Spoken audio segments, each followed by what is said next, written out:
Welcome to Busted Speakers. This is Kush. And this is Alex. And today we're going to be reviewing God's Problem Child by Willie Nelson. So Willie Nelson is a prolific country musician. And from someone who doesn't like country that much, i.e. me, Willie Nelson is one of those musicians that I can go to and actually enjoy most of the music he's put out. Some of his older albums from the 70s, like Shotgun Willie and Red-Headed Stranger, I still listen to this day as like the country gold standard for me, at least. Those albums are classic, man. They're fantastic albums, and he's been like continuously putting out albums for the last 30 forever. years, I would say. Forever, just about. Since like the 60s, I think, even. And within country circles, he's just been a god of country music, especially like legend. Especially during his Outlaw phase. So, this album he put out, I haven't been listening to all of his older stuff or the stuff he's been putting out recently. But this album, Alex told me to check it out because I didn't know he was putting one out. There was like no publicity around this album. But I felt a couple different feelings about this album. I feel like he's become almost like a more standard country musician on some of these songs. Like, it's not as interesting, not as unique. There are very little things about some of these songs that I can pick out and say these are unique to these songs, because a lot of these have similar themes and similar instrumentation styles. Well, we have to bear in mind he is 83, and well, I don't want his age to be a main factor in letting a person's music slide. Like, if he released some Broken Side albums, we wouldn't like them, but I just have to say, he's been making some pretty decent music, like decently respected music for the last little while. I don't know why, but I haven't been checking it out. Like, the last album by him I checked out was Teatro, which came out in 1998, and that was really good. Produced by the same guy who produced Bob Dylan's albums around that time. And I just thought he didn't have it in him by this point, but he really does. And I'm really impressed by this. Not just because of his age, just because it's, generally speaking, aside from maybe the high-ranking Outlaw phase albums you mentioned earlier, Kush, generally speaking, this is about as good as most of the Willie Nelson albums I've heard from him. And I've heard quite a lot. I've heard like 15 at least. And this is really solid. And I have to say, his vocals, they're really impressive to me. Yeah, I think the highlight of this album was that his vocals are just so standout and so strong, even at this age. Yeah. So for me, there's quite a few songs on here that I actually did really enjoy. One of them has to be Old Timer, which I really liked. Oh man, I love that song too, Kush. I'm glad you like that one. It was a sweet piano ballad. Granted, it's not like something super unique because I've heard this before from Willie Nelson, but it's a gorgeous song, and his vocals just demand so much attention, and it's just a really sweet ballad. Yeah, it's an unbeatable atmosphere. It's so enjoyable, rich, detailed, irresistible, and the instruments sound so clear and full. And the whole production on this song is some of the best I've heard for Willie of all time. It has a perfect melody. Again, it's hard to call a melody perfect. What makes a melody perfect? But I just think it retracts, it opens perfectly, it starts and ends in such a satisfying way. And he probably thinks he's still a young buck, as he says in the song, but he is actually an old timer. And the fact he sounds this good, and at this age, it's as good as you could hope for like a late career song. Another highlight, I don't know if it's for you, is the title track, God's Problem Child. I love that song too. It's like a crew track. It's like a rap crew track, except country. Yeah, I think all of the features on there, there's like 2 or 3 features on there. All of them brought something unique to the table. They brought some more raspy, darker vocal styles, and it just kind of, it was such a depressing overtone, and the acoustics just kind of linger there in the background as it keeps playing more and more. And I think the theme is also really good, saying he's trying to be like a good person, but he can't, and that's why he's God's problem child. Like, yes, he acknowledges that he is God's child, but he can't fulfill everything God wants in him. So that's why he's saying he's the problem child. And not just that, it's even more depressing considering this is like Leon Russell, who's one of the guys on here's last vocal performances ever before he died. He died in like November 2016, I think, and I'm not sure how long this track has been in circulation. I don't know when he really recorded it, but I'm glad Willie's given him like a last hooray. It's sort of slow, but it has actually a lot of badass like swagger to it in a way. Like there's a lot of menace underneath everything. And another good guy on here is Jamie Johnson, who I think added a lot. And hearing Leon singing "Heaven Must Love God's Problem Child" is heartbreaking. It really is a great song, I'd say. The song before that, "Still Not Dead," was a fucking hilarious song. I know. I love that Willie could still poke fun at his age. At his age is really inspiring to me.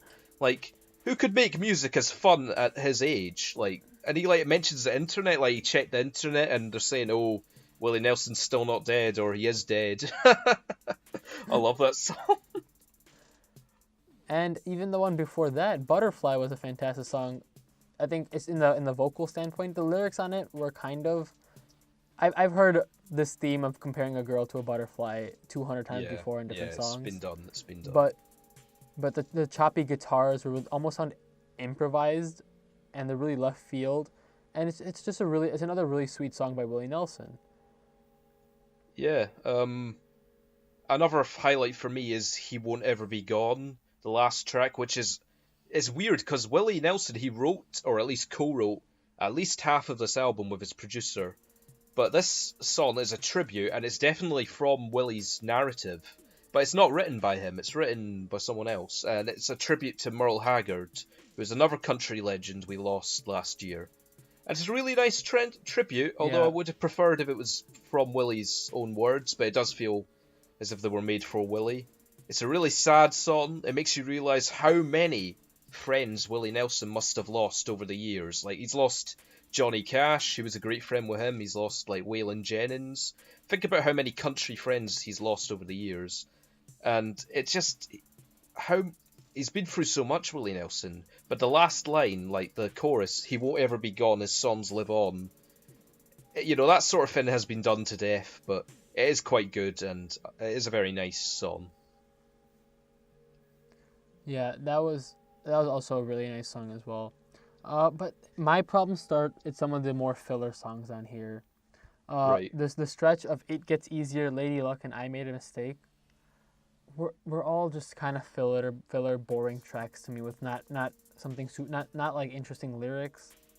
Instrumentation was kind of bland country music instrumentation, and especially coming off of some of the more unique songs I mentioned earlier, "Butterfly," "Still Not Dead," "God's Problem Child."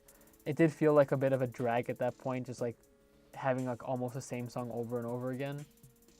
Yeah, what makes that kind of clear is the fact these three songs were written by Willie Nelson and his producer. And do you know how they wrote these songs? It's really weird. Like, it made me really wonder how it was even possible. But apparently, and this seems like really slow way to write a song, but apparently Willie Nelson wrote one line and sent it to his producer on text message, and then his producer texted the line back, and that's how they wrote these songs. Like, who would write a song that way? Especially at 83. This is the most inefficient way. It's so inefficient. Like, I just can't imagine Willie Nelson touch typing while he's smoking a joint. Yeah, but that might explain why those three songs were a bit more generic, I guess. Yeah, that one, and then there's one more song that's kind of interesting for me, "A Woman's Love." The intro reminded me, like, way too much of "Hotel California" by the Eagles. Yeah. But I actually like that song. It was a really sweet song talking about how a woman's love is what you're actually looking for in life, so... Yeah, and he says, like, "A woman's love is stronger than a man's." Feels like a line that only like a guy who's really loved a woman for so long, and I think Willie Nelson's been married for longer than most people on the earth have been alive, so it does feel really real.